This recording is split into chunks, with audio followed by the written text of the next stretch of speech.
Bienvenidos nuevamente. El tema que tocaremos hoy es las harinas. En general podemos decir que la harina es un polvo fino que se obtiene del cereal molido y de otros alimentos ricos en almidón.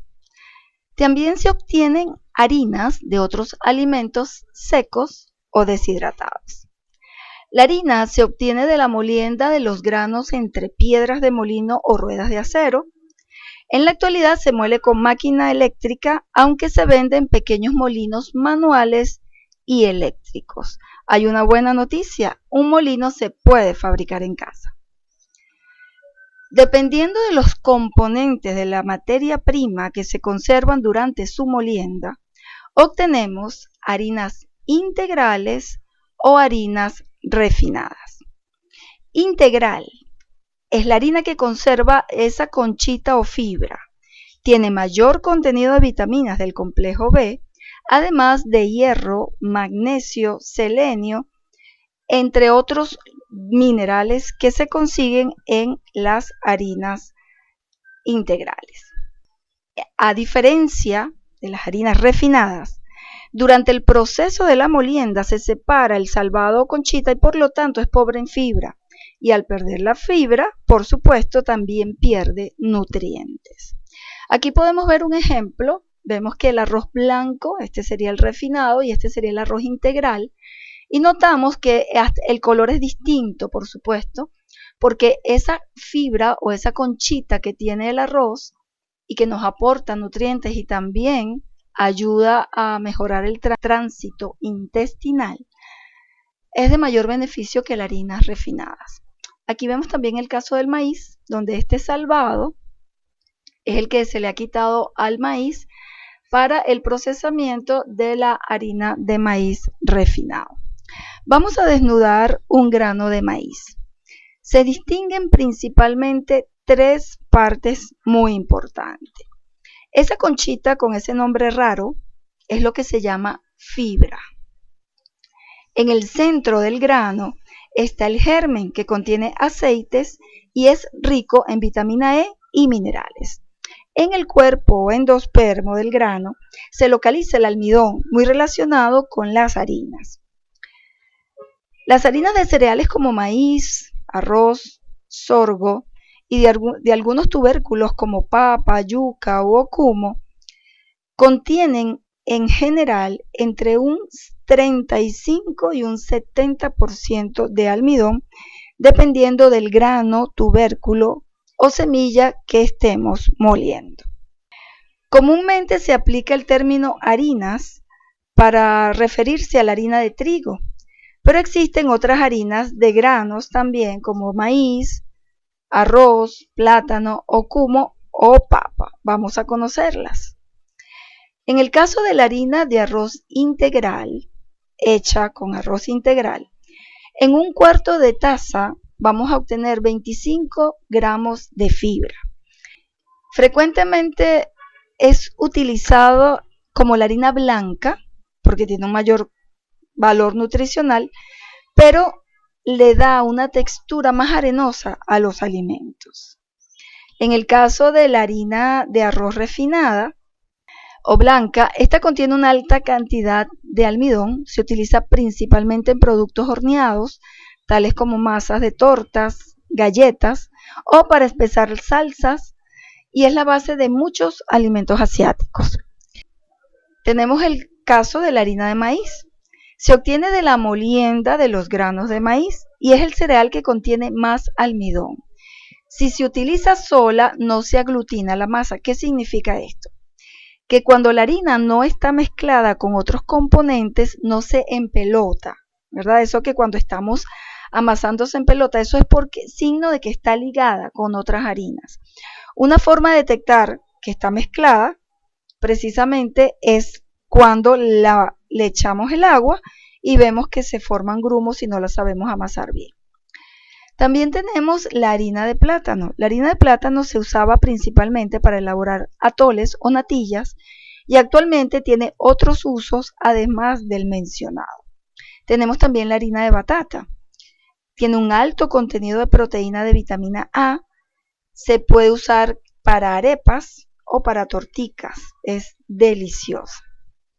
También la harina de papa. En un cuarto de taza hay 2.5 gramos de fibra y 400 miligramos de potasio. Se usa como espesante para salsas. Para hornear se añade el almidón a la masa y retiene el agua, lo que hace que el pan quede más húmedo y se extiende el tiempo de frescura. En el caso de la harina de linaza, en 2 cucharadas hay 4 gramos de fibra. En productos horneados, la harina de linaza se puede utilizar como un sustituto de grasa o de huevo. Dependiendo de la materia prima, varía el contenido de proteínas, que está entre un 9 a un 15% aproximadamente. Además, contiene otros componentes como grasas y distintos tipos de carbohidratos. Las vitaminas en las harinas depende de si están presentes o no en el alimento que le dio origen a la harina. A manera general, las principales vitaminas y minerales contenidos en las harinas son las del complejo B, B1, B2, tenemos también ácido fólico, está la vitamina PP y también contiene vitamina E. ¿Okay? En el caso de las fibras, 2 a 7 gramos por cada 100 gramos de harinas. ¿Qué necesito para elaborar estas harinas? Solo se requiere de un equipo mínimo. Por ejemplo, una lavadora y peladora que va a lavarnos el tubérculo o el material que estemos usando y a la vez también puede pelarlo. Esto es en el caso que tengamos unas grandes cantidades. También una ralladora para el caso de raíces como la yuca y en el caso de tubérculos o plátanos una rebanadora. También necesitamos bandejas de secado. Vamos a necesitar un molino casero. También necesitamos una selladora y un peso. Vamos a detallar algunos pasos necesarios para la elaboración de estas harinas. El primer paso es seleccionar muy bien la materia prima, evitar todas aquellas que tengan picaduras de insecto o que estén dañadas también.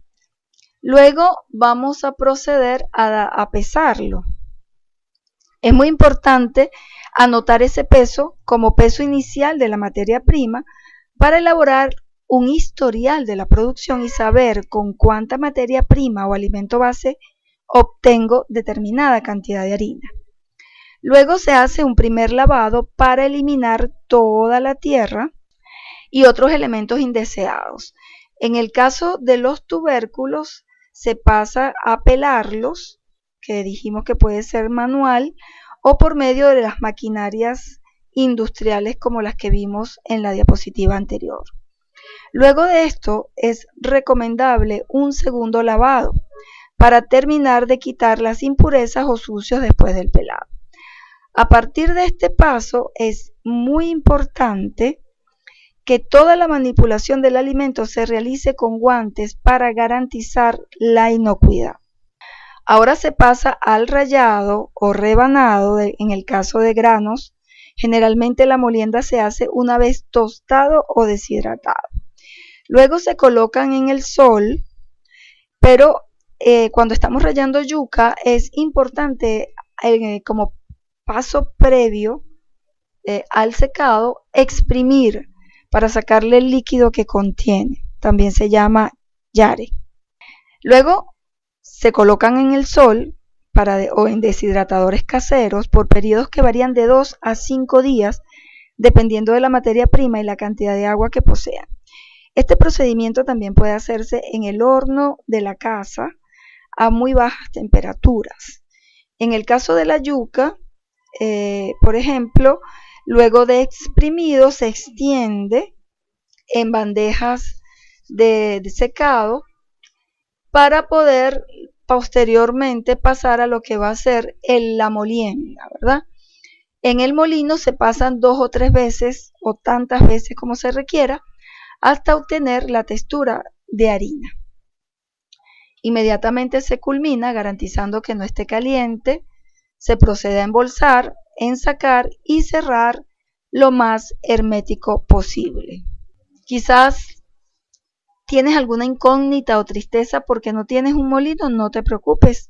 A continuación vamos a presentar 2 videos donde vas a poder aprender cómo hacer un molino en casa.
El rendimiento promedio de las harinas está entre un 25 a un 40% en relación con el peso de la materia prima utilizada. Es decir, que si tenemos 10 kilogramos de yuca o cumo, papa, podemos obtener unos 3 kilos aproximadamente de harinas. Vamos a continuación a ver un ejemplo digno de imitar. Un ejemplo muy criollo, una receta muy nuestra, que es la harina de cambur.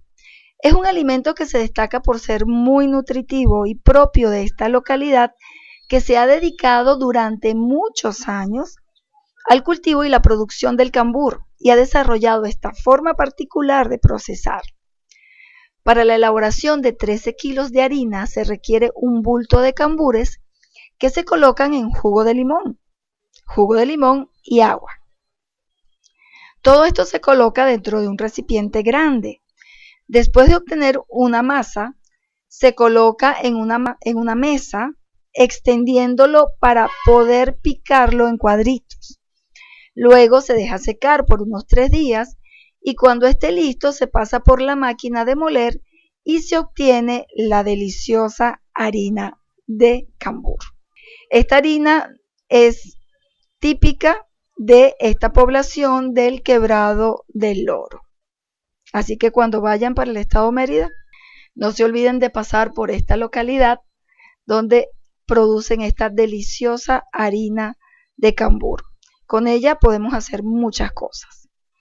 Ahora, con todas estas harinas, ¿qué se puede hacer? ¿Qué puedo elaborar con ellas? Diferentes platos. Tenemos este delicioso pastelito relleno que puede ser con pollo, con carne, con vegetales. Esta deliciosa polenta, igualmente el relleno puede variar a gusto de la persona que lo va a consumir. Y unos deliciosos enrollados que los podemos hacer con queso y acompañar con esta rica guasacaca. Pero también podemos elaborar platos dulces, como esta deliciosa torta, ponquecitos, como pareciera como una torta de pan, ¿verdad? Y deliciosas galletas. Así que con todo esto sabemos que seguro tenemos la boca hecha agua. Deben haber unas condiciones de almacenamiento de estas harinas. Es muy importante vigilar la humedad y la temperatura. Si nosotros tenemos exceso de humedad, la harina va a presentar este aspecto un poco desagradable, pero además ella se va a endurecer y es muy probable que producto del contenido de agua en el ambiente se fermente y obtenga entonces un olor muy desagradable.